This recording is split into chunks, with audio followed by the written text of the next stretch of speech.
Hey everyone. Gonna wait for our guest today, who's Carl Anthony of the We As podcast. And Carl and I are gonna have a really cool discussion.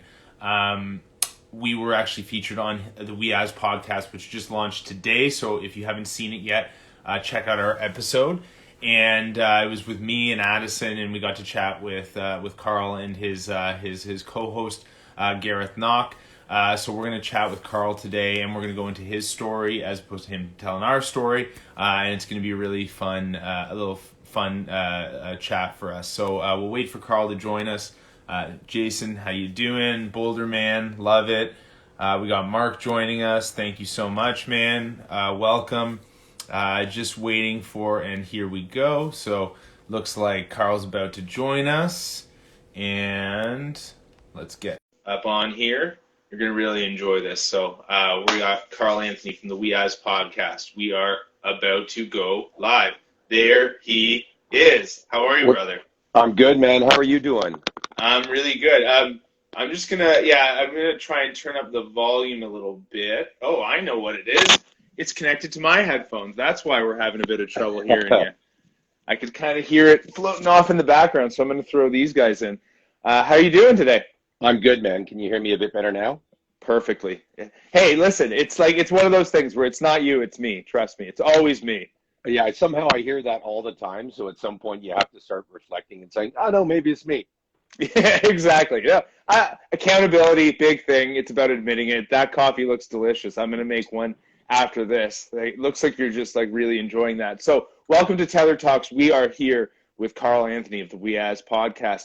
We just dropped an episode with them, myself and Addison today. We had an awesome conversation, but now I get to do my favorite thing and turn the tables on the person that had me. It's like, I'm not going to let you have all the fun, man. So now I get to have a little bit of the fun, and we get to tell your story a bit. But before we drop into that, what I want to do is I want us to start by just coming into the space a little bit. So one of the things we've started to do, and eventually I won't have to explain it because everyone that comes on is going to know. But we're going to take a deep breath together, and then we're going to do a quick one-word check-in. So I'm just going to get myself sort of settled on the floor, get my feet down, and if you're cool, let's just take 3 deep breaths together, in through the nose and out through the mouth to come into the space.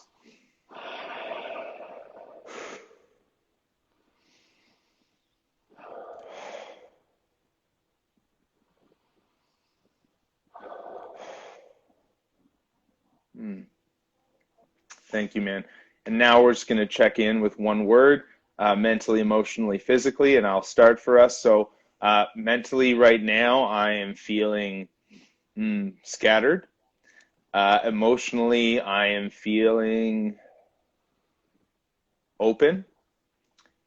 And physically, I'm feeling loose. I'm here and I'm in. Thank you, brother. Mentally dull, emotionally extremely excited. I know that's 2 words. Physically relaxed. I'm here and I'm in. Welcome, man. And thank you so much, first of all, for allowing us to share our message on your podcast. And of course for coming on and joining me today. So I always love, because we always say that the story is the strength, right? And if it's not for our story, then we don't get to sort of own what we've gone through and grow and develop and build from that. So tell us a little bit about the background, and then we'll kind of get into how We As started. But tell us your story, man, and what brought you to wanting to be a voice for mental health. Wow. How far back do you want me to go?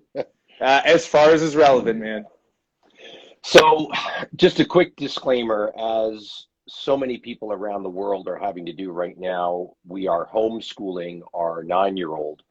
So you may hear in the office that's right next to mine, my wife doing her best to teach grade 4 math. So if you hear a little bit in the background, I apologize.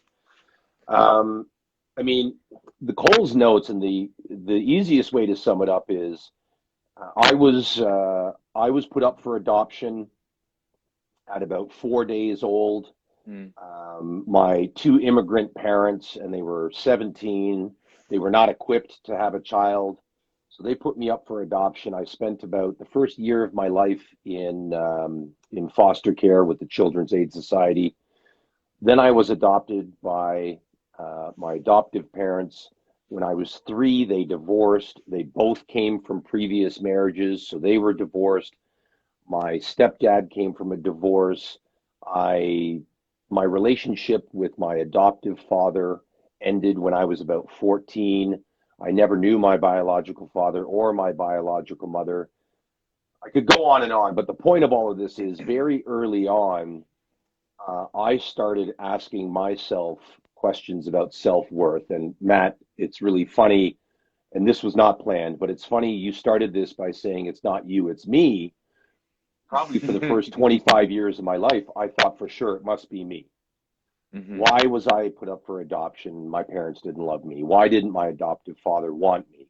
He abandoned me. Why? Lots of whys. And Hmm. the wrong point of reflection was it had to have been me. So I spent a long time with very little self worth, very little self esteem. But as a result of that, it did foster this natural curiosity. I always wanted to understand specifically men, and it would usually take the form of at a boys' weekend up at a cottage, or Jesus, I remember being in Cuba for a week on a boys' weekend, and we spent 3 days sitting at the swim up bar drinking and crying because we were talking about our dads and our past. So I've Hmm. always had this natural curiosity to understand other people and understand their journey. And over time, and you hear enough of these conversations, you actually start to turn it back on yourself. So about 2 years ago, I started this podcast, and I've been so fortunate to have a couple of close friends join me in this ride. One of which you met, Gareth. He co-hosted Hmm. with you and Addison. And we've all got this natural curiosity, this natural appetite to understand ourselves first and foremost, but inherently to understand those around us. And the reality is, in my opinion, I'm not a therapist, I'm not a counselor, I'm not a coach, but I'm a conversationalist. And Hmm. the podcast is We As Start Talking, because I think one of the key pillars to good mental health is communicating, is talking to each other, is coming out from behind the curtains and turning the lights on bright where there's shadows and these dark spots in our mental health. And one of the best ways, and certainly one of the safest ways for men to do that, is to just talk to each other. Hmm. So my podcast encourages that. And when Addison reached out to me, we did a spot on Global News, and Addison reached out, and then I got to meet you. I just love what Tethr is doing because it's just continuing to create a safe environment where men and peers, those that may never know each other throughout their entire lives, they could be in separate corners of the earth, but Hmm. you've created this community where they have a voice. So I want to compliment you and Addison and your other founder for doing that, brother. It means a lot. Thank you so much. I appreciate and your story. I love who's the guy who's talking. I like him. This is Carl Anthony Nile. So Carl Anthony, I mean, and listen, I really like that man too. We've only started to get to know each other. You were there for one of our community events. Then, of course, Addison connected with you, and we've been able to do a podcast, and it's really been a beautiful experience getting to know you. And it's so interesting. You talk about this part of your story and being adopted, and I know a couple people have been adopted. I've heard stories from other men who have been adopted, and they carry that very sort of same wound, which is like, what was it about me that meant that I got given up, right? And it can be that sort of like initial wound for somebody. And I was actually watching, and I'll send you the TED Talk after this because I think you'll really, really like it. And it's a story that a guy's telling about his father. And his father, as he's always known him, as a guy named Banker Joe. And then someone comes up to him one day and says, "Hey, Cripple Joe," and the kid gets really upset. And he goes on to tell this story about how he lodged an axe in his knee when he was a kid. And because he lodged an axe in his knee when he was a kid, and this is in like 1905, he couldn't work on the farm, so he had to build skills to become a banker. And that was eventually how he made his living. But his mom forced him to tell the story over and over and over again. Yeah. He said the first time, so tell the story. Okay, now tell the story and tell us what you learned from it. Okay, now tell the story and tell us what your father and I learned from it, and what the doctors learned from it. And it was over and over and over. And the moral of this whole thing was that, you know, if we never tell our story, right, it becomes like a rock that sits on top of us, right, Yeah. and it keeps us trapped underneath. But the more that we tell the story, and the more that we start to realize that we wouldn't be doing what we were doing, and we wouldn't be the people that we are without having gone through that. As he said, and it's really beautifully told, it's like you come out from under the rock and you start sitting on top of it. So it's like it never changes the past. It's just your position with respect to the story very much changes, and you start to become a master of it. You sit on top of it. And that's been, you know, my personal experience of building Tethr, and going from being really, really depressed to then you know, doing what I'm doing right now and still working through my issues. But I'm kind of curious for you, is like, as you started telling the story and as you started having these conversations, how have you noticed that story for you change? Great question. So the way that it feels, whatever, I'm just going to call it baggage, and that may not be the politically correct term, but whatever stuff you've got, and whether it's adoption, whether it's a toxic relationship, whether it's, you know, not getting enough positive approval as a kid, whatever it is, that stuff's heavy. Weight wise, it's heavy. And oftentimes we as men, we carry that stuff with us throughout our entire lives. And oftentimes you're going to have to put it down at some point. And sometimes it's, you get cancer, you have a heart attack, you lose touch with your children, you lose all your money. Life will force you to put that weight down, or you can choose to put it down on your own terms. And this stuff's heavy, so why not be the one that decides where and when you start to release that weight from yourself? And I have found communicating, for me, verbal communication, and it could be painting, doing a marathon, target practice, whatever is your cathartic outlet. Communication for me is my cathartic outlet. Every conversation I have, I get a little lighter and a little lighter and a little lighter. So for the past 2 years running this podcast, I think we've done 115 episodes, which, I don't know, it's thousands of hours of conversations.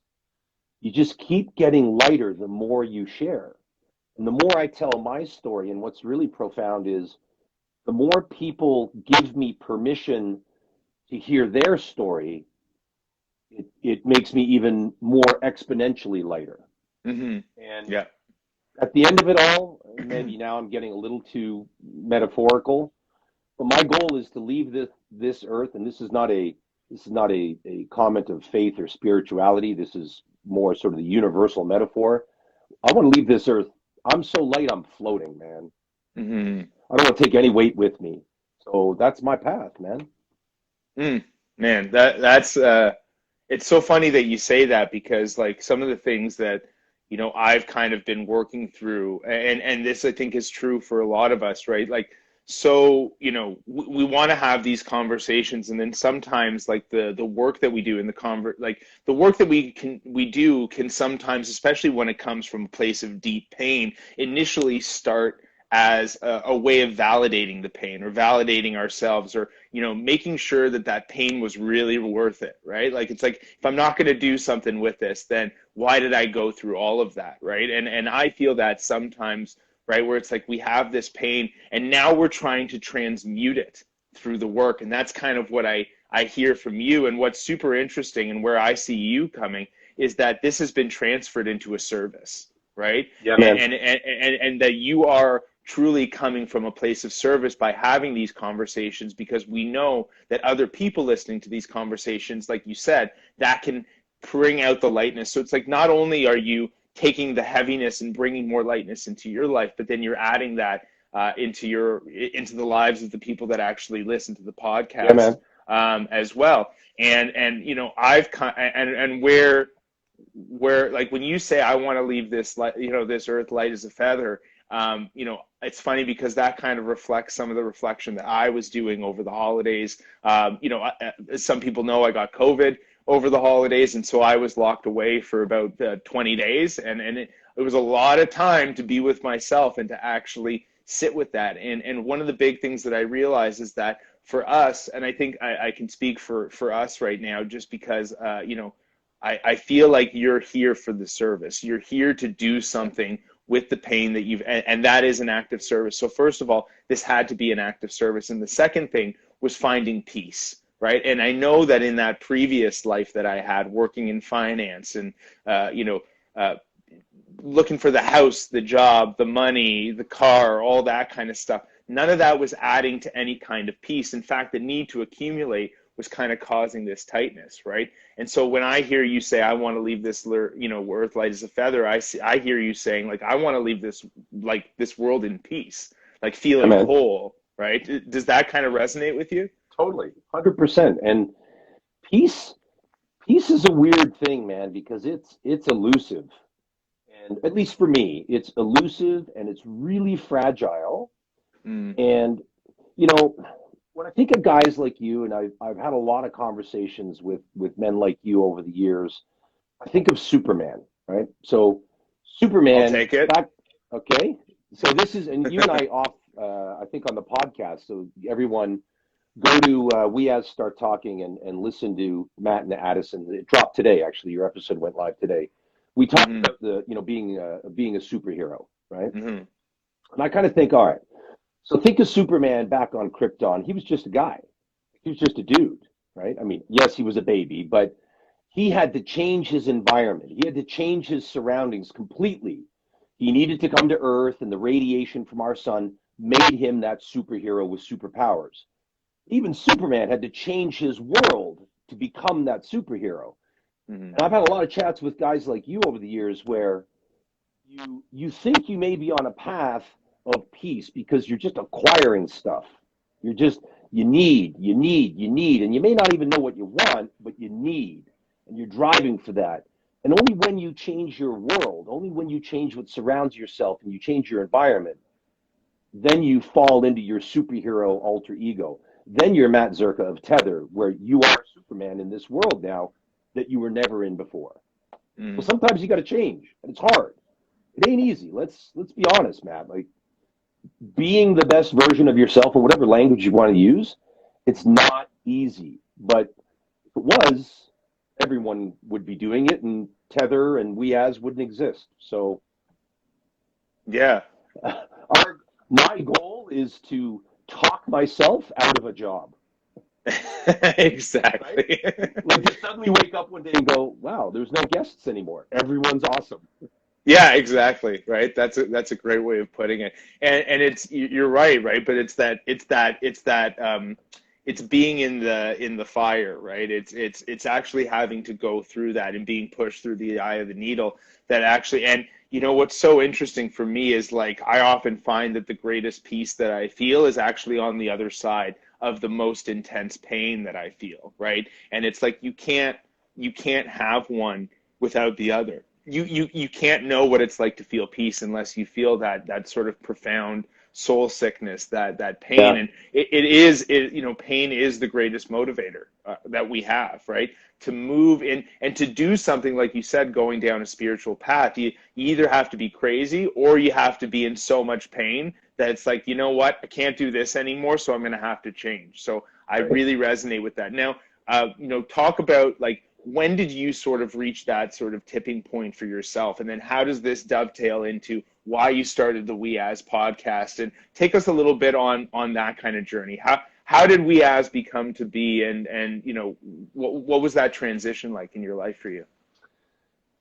Great question. I think for us, and I'm speaking on behalf of my entire family, but the tipping point was our daughter, who, and I'll start this at the end, which is to say, she is 100% healthy. She's deeply in love with her partner. She has a great job. She's a student and a beautiful little apartment downtown.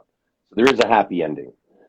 But years ago, for about 4 years, our daughter was really struggling with mental health, with borderline personality disorder, some addictions, human trafficking. She was not in a good place. Mm. And as a result, neither were we, because we're her family and we love her and support her unconditionally, etc. I had never known what mental health was. I mean, I'm almost 50, so I'm a kid that grew up in the 70s and 80s.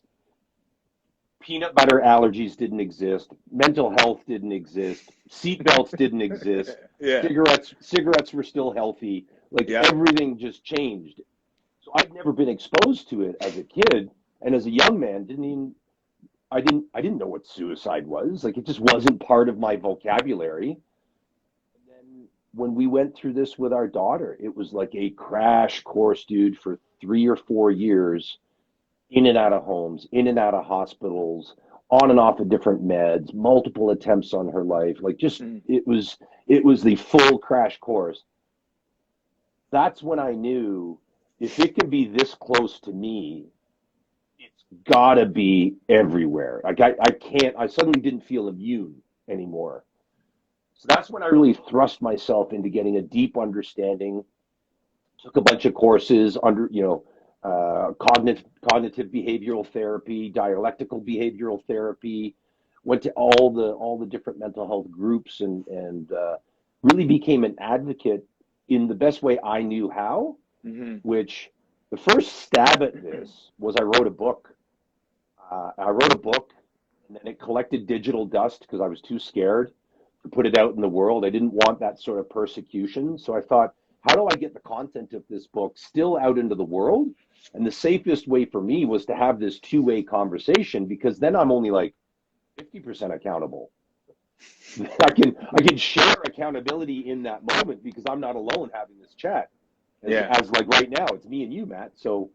Um, so then I started this podcast, and it was rough. Like the first couple months I butchered it a lot, and then you just, like anything else, you get better and you get better, and our access to guests and collaborations and partnerships and media exposure, it just started to grow and grow and grow. And then about 6 months ago, I just had this complete eureka moment where I suddenly started to feel like I belonged, Mm. that and that it was doing good and it was being a service, because we started to get emails and DMs and comments, and people were reaching out to us saying, can we be a guest on your show?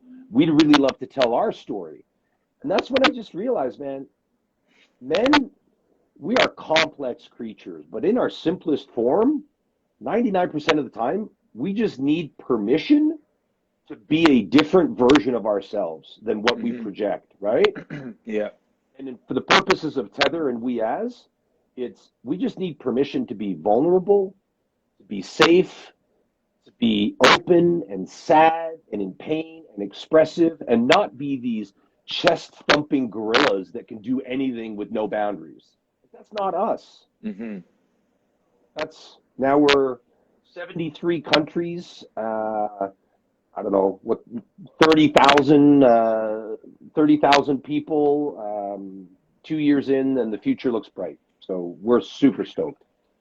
That's amazing. And I want to go back to the kind of last point that you mentioned, because I think it's really important, where you talk about this idea of just needing a safe space so that we can, actually express ourselves and be who we are, right? And, we do see this veneer of masculinity where it's like you got to just, man up. You got to keep the mask on, right? And it keeps people sick in so many ways. And I think one of the biggest things that so many men are looking for right now is a place where they can just simply be authentic and actually have that conversation with other guys who get it. And you talked about your time in Mexico, right? Where you're sitting at the bar and you're drinking and, you're just like, the tears are flowing because you're there with other guys who have been through that same pain. So why do you think that that ability to connect and share stories is so powerful? What do you think it does for people? Hmm. It's I believe, and this is just an opinion, I may get lambasted for this, but I believe something very unique happens when a man opens up and is vulnerable with another man. Hmm. I've had vulnerable conversations with women, and it feels good, but it doesn't have the same sort of cohesion. It doesn't have the same sort of profound effect as it does when you have a real heart to heart with one of your brothers, with a man, because Hmm.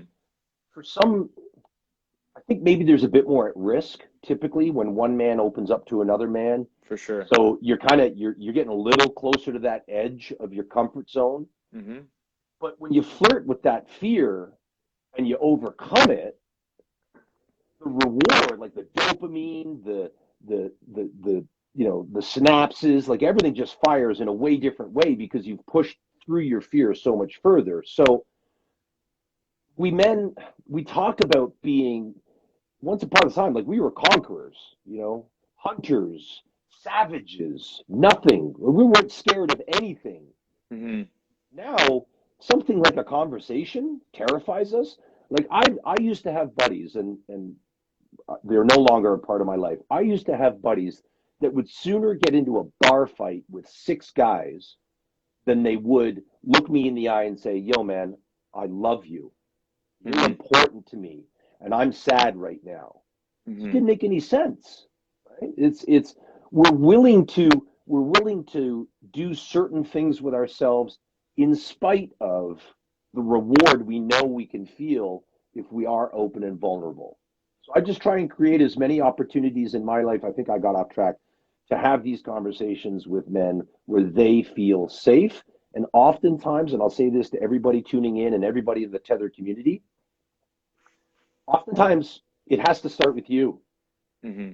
You if you're like a dude wandering around the world looking for some guy to make eye contact with you and suddenly you're mind blown and you no, sometimes you got to be the one. So the man up is a redefinition of what that means. Hmm. Sometimes manning up might mean being sad, weak, vulnerable, in need, not having an answer, needing support. You Hmm. got to welcome it. You got to welcome it. And that it's such an important message, right? Because, like you said, so much of the benefit is on the other side of that pain. And when I say the pain, it's the awkwardness, right? It's that moment where you're like, I can't do this. I can't chat about it. And I can tell you that all of the good things that have happened in my life have come from being open and honest and vulnerable. And you mentioned the trajectory right now that you and we as are on and Gareth is on. And so I'd love to give you some time to chat a little bit about like what are your hopes and aspirations for the podcast? Where do you see things going? And I kind of want you to like weave that into like how is this like supporting your own spiritual growth and your own journey if that's something that's meaningful for you? Because like I found with myself, it's like I thought that this was going to be an exercise in building a company and all of that kind of stuff, but like really like this has been a way that I have healed my own wounds, and the work itself has been so parallel with the work that I've done on myself. So I'd love to see how you think about that, and then talk about that evolution. Thank you for the opportunity. The evolution, this is one of my greatest qualities. It's also one of my worst qualities is I don't live in the gray. I'm very absolute. So when I do Mm-hmm. something, I do it because it will be absolutely incredible and huge and profoundly Yeah, successful. I you don't, don't get half pregnant. right, exactly. It's like yeah. So for me, we're growing through our countries. I want to grow our listenership. I want to have tens of millions of listeners, and not for posterity, not truthfully, not because of any potential monetization or anything like that, but because the more, selfishly speaking, the more people that are living a better version of themselves, the better the world is for me and my children and my future grandchildren. So there is a little bit of healthy narcissism in my objectives for We As. Hmm. I want 100 million listens around the world, because then no matter where I go, I'm going to be surrounded by people that are woke, people that are like, all right, I can have this conversation, better versions of themselves. Hmm. What I have found to be really interesting is the type of guests that I'm attracted to has also changed over the past 2 years based on what sort of chapters of me I'm in. Like if I'm struggling with a certain, like last year I was going through a real sketch period where I was really having some trouble managing my temper. Hmm. And then it just dawned on me. It was like 2 months later, and I went, wow, my past three guests have been people that have kind of devoted a career to, you know, discipline, mental power, anger management. So Hmm. it's you attract whatever pain you've got, you kind of attract it to you. I'm lucky where they can be a part of my life in a guest experience, but to all those guys out there, when you realize that you've attracted somebody to you, it's then up to you to welcome them in. Hmm. So the trajectory is to continue to grow, amass as many listeners as we can, to keep changing the world one conversation at a time, while also very selfishly, I'm not ashamed to use that word, very selfishly continue to benefit from each and every conversation I'm privileged to be a part of. Hmm. And I think it's really important that, especially when it comes to mental health, I think people are oftentimes, they feel like that has to be done for free. It feels like it has to be entirely selfless and entirely an act of service. And if you look at if you look at some of the great spiritual leaders over time, it's like you can't tell me that they didn't get something from that. They were like completely at peace, but that peace and that centeredness and that wholeness is something so much more valuable in some cases than any kind of financial reward. But there's nothing that says that we can't do well by doing good in the world. And I think the Yeah. world would be a better place. And I think we're starting to see a bit of that change and shift in mentality and towards people who are doing well by doing good, because so many people have done well by doing shitty things to other people. And I think it's about time that all of us who are trying to heal the world heal ourselves. And it's so interesting because like I can see that there is that duality, right? There is those cross purposes. And I know when you say like I want to benefit from it, I know you're not just talking financially. I know that you get something fulfilling, emotionally, Yep. spiritually fulfilling from having these conversations, Yeah. and that you're talking about that just as much. And I really resonate with you on that level, because that has been the most valuable thing as part of this process is that feeling and that knowing. It's like, you know what, I am doing something right, I am on the right path, I am doing something good. And I think in my best moments, and maybe you could sort of tell me how this feels to you, but it's like in my best moments, I know, like, even if this thing doesn't work the way that I want it to, I know because I'm doing good that I will be okay. Yeah. Yeah. It the way that I think of it, and I have no clinical background, which may be brutally obvious to the people tuning in, but I just, at some point, I think for me, I made a decision that I needed to change my foundation. Mm-hmm. And just, I don't know, I'm going to use another brutal metaphor. A cosmetic renovation of the house of Carl worked for like 20 years. I could put some new paint on and change a light fixture and Yeah. tweak little things here or there. And for a while it worked, or at least I thought it worked. And then when we went through that experience with our daughter, and also just getting a little older, I know that sounds like such a ridiculous thing to say, but I just realized eventually, no, I need a new foundation. Like Mm-hmm. I need to tear this house down, like rip up the old concrete and build from scratch. And for me, this new foundation, it's got it for me, it has to be rooted in this. It needs to be rooted in this type of two-way, open, unrestricted communication. Mm-hmm. Um, that's it. Anybody that's out there, unless you got a foot in the grave, like it's not too late. You can rebuild yourself. And a perfect example, and I wanted to reach out to you, is I tuned into your event last night, and I came on late because I had just finished recording a show. Yep. And I tuned in right about when you were just starting to show the trailers for The Great Artist. But what blew my mind was Kyle, and I forget his last name. He used to be a sheriff. Yeah, yeah, He yeah.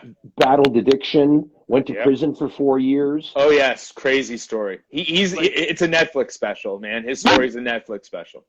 but like that's the extreme. Like, yeah, I've got some daddy issues, and yeah, I was abandoned a lot, and blah blah blah. And I'm not minimizing it, but if that brother, if he can rebuild a brand new foundation, there's no excuse. Like anybody can, right? Because he was Hmm. so inspiring with what he's been able to do. You're Yeah. capable of it, man. All of you out there, you're capable of it. Yeah, and I think we should connect the two of you guys because I think his story is fantastic, and he would be an amazing guest Love it. on We As at some point. So we'll try and connect you and Kyle to be able to do that. And I would also there's a therapist and you know his Instagram handle is the Drew Dog, and we've had him on IGTV Live, and he showed a video, and I think we'll try and get you this, but he's trying to get a project off the ground, and it's called The Story That Saved Your Life, or sorry, The Mhm. Song That Saved Your Life, I should say. And his first episode and the project concept was with Daryl McMichael of Run DMC, so DMC of Run DMC. And one of the biggest things was like he was talking about how he would have like 1240, he would drink 1240s a day. Wow. And yeah, I know, like serious alcoholism, dying, like failure in part of his body. And what he said was like all this success that he had, and what was so funny was that it's not funny, but the song that saved his life was "Angel" by Sarah McLachlan. Uh, Wow. yeah, and it's like you're like Run DMC, and it's like this power ballad, and he would be like working out to it and all this kind of stuff. Anyway, it's a fantastic story. But you know, what the point of it was is that he said everything that he had done with Run DMC was really just what was setting him up for what he was really meant to do in life. I love it. And so much of what Kyle's story as well, like now he's in a place of service, and he's doing the counseling, and he's doing the speaking, and it's like you can see how that experience sets you up for something greater in life. And I feel like your story, my story, all of ours, it's like if we can sort of crystallize that, and going back to what I was saying before about telling that story 200 times from all of these different perspectives so that you can sit on top of the rock as opposed to getting crushed from it. And from Yep. you, that's exactly what I kind of see, is that you've used your story and told it so many times that you've now crawled out from under the rock and you're sitting on Yeah. top of it. Yeah. That's well, and every once in a while it pulls you back. Every Hmm. once in a while you stub your toe or you skin your knee. Um, that's okay. And you know, I think I always kind of live. I never used to, but now I am trying to live my life. I call it the porch perspective. Hmm. The porch perspective. And what that means for me is I'm an old man, 80, 85. I'm sitting on my porch and I'm watching my life in front of me. I'm having a cold beer and I'm rocking in a chair on my porch and I'm watching my life. What version of my life do I want to see when I'm sitting on my porch in the last minutes of my life? So I always try and remind myself that we can do this. Like we can. And Joe Rogan, these are not my words. Joe Rogan said something. He says a lot of great things and he also says a lot of dumb things, but he said something on one of his shows, almost like live your life like a documentary film crew is following you around. Hmm. Not for posterity or to be pompous or anything like, "Ooh, look at me." But if you are scrutinizing yourself and your choices and your capabilities, and if you are ignoring certain things and paying too much attention to other things, um, maybe it's time for a change. And maybe, listen into one of our podcasts. I'm a part of the Tethr community. I think it's phenomenal that now is the time for change. Hmm. Absolutely. And so with that, I'd love for you to give a shout out to We As. Tell us where we can find you. Where should we be following you? Where are we finding the podcast? and anything that you want to plug right now, this is your moment. Oh, I'm so bad at this. Well, just write it out and like pull the script up every single time you got to do it, man. A buddy of mine will call me. He'd be like, "Hey, man, great job," and I'll be like, "Fuck you." Like I just don't know how to say it. But all podcast platforms. So if you search "We As Start Talking," Apple, Spotify, Google, Amazon, whatever, all podcast platforms. If you're still in the dark ages and you don't have a smartphone and you don't have the podcast app or any podcast app, you can go to our website, which is weas, weas, weas.ca. All archived episodes are there. Matt, you let me shamelessly plug, so I'm going to keep doing it. We've got some cool merch in the store as well, which, back to your point, Tethr ain't free. It costs you guys something. Yep. Running a business and creating a campaign and a movement and a foundation ain't free. So any merch that gets sold, we ain't making money off of it. It just gets all dumped right back into the cause. Mm-hmm. If you are interested in being a guest on our show, and if you've got a story that, I was about to say, if you've got a story you think that's worth telling, but that's probably not accurate. If you've got a story that other people have once told you is worth telling, we're our own worth. We devalue our own journeys way too much. You can send us an email, which is on our website, or you can send us a DM through Instagram. Instagram is we_as_start talking, or you can just go on to Tethr and you'll see in their follow list, because we're connected on Instagram as well. We'd love a shout out on Instagram and follow us along this wild journey. We're having some amazing conversations. Real quick, some stuff coming up over the next week. Great. We did a great show with Glenn Marsden. That's going to release, I think, next Wednesday. He's a celebrity photographer that morphed his life into becoming sort of a mentor and a life coach, and he's guided people. He's got a campaign called Imperfectly Perfect, which is basically men accepting the fact that we're not perfect, and in that imperfection is perfection. Mm-hmm. We're recording a great show with Teresa Cruz, she was the first female sports broadcaster in Canada, but then the past 10 years, she's really devoted all of her time to creating awareness around pedophilia and children's sexual abuse within the sports and athletic community. So that's going to be a crazy one. So we got some amazing shows coming up. That's enough. That's enough of a plug. Oh, that's a perfect plug. It was the exact right length for a plug. Good. Thank you. Perfect. You're very gracious. Oh, my pleasure. And again, I just want to thank you for having us on We As. If you haven't heard the episode, it's because it dropped today. And so if you're taking that first dip into We As, why not start with our episode? Myself, my partner, Addison Brazil, co-founders of Tethr, on the We As podcast. We've been here with Carl Anthony. Man, this has been such a great time for me. Thank you so much for joining us. And we're talking behind the scenes. I know we all got we got big plans, and I think both of us coming from service and making sure that this, we leave this world as light as possible. I'm going to be taking that with me today, and I wish you all the very best. All right, brother. Much love. Be well. All the best. See you, Carl. Bye.